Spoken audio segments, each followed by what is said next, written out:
ನನಗೆ ಸಾಮಾನ್ಯವಾಗಿ ನನ್ನ ಸ್ಟೂಡೆಂಟ್ಸ್ ಕೇಳುವ ಪ್ರಶ್ನೆ ಅಂದರೆ, ನಾವು ವೇದಿಕೆಯಲ್ಲಿ ಹಾಡುವಾಗ ಹೇಗೆ ಹಾಡಬೇಕು, ಜೊತೆಗೆ ಸಭಾ ಕಂಪನ ಅಥವಾ ಸ್ಟೇಜ್ ಫಿಯರ್ ಹೇಗೆ ಕಡಿಮೆ ಮಾಡ್ಕೋಬೇಕು ಅಂತ.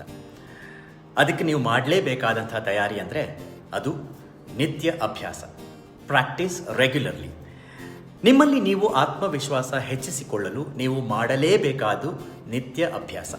One of the best ways to build confidence as a musician is to practice your craft regularly and consistently. ಇದರಿಂದ ನಿಮ್ಮ ಕಲಾ ಕೌಶಲ್ಯ, ತಾಂತ್ರಿಕತೆ, ನಿಮ್ಮ ಧ್ವನಿಗೆ ಒಪ್ಪುವ ಕಲಾ ನೈಪುಣ್ಯತೆ ನಿಮಗೆ ತಿಳಿಯುತ್ತದೆ. Practising helps you improve your skills, learn new techniques and develop your musical style.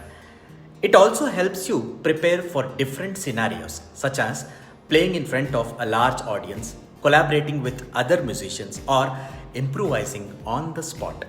ಅಂದರೆ ನಿಮ್ಮ ಮನೋಧರ್ಮದ ವೃದ್ಧಿ ಆಗುತ್ತೆ. By practicing regularly, you can reduce the chances of making mistakes, forgetting parts or feeling unprepared. You can also practice with a metronome, a tuner, a recorder or a backing track to enhance your accuracy, timings and feedback. ನಿಜವಾದ ಜ್ಞಾನಯುತ ಕೇಳುಗರಿಂದ ನಿಮ್ಮ ಕಲೆಯ ಬಗ್ಗೆ ಅವರ ಅಭಿಪ್ರಾಯವನ್ನು ಪಡೆದುಕೊಳ್ಳೋದನ್ನು ಮರಿಬೇಡಿ.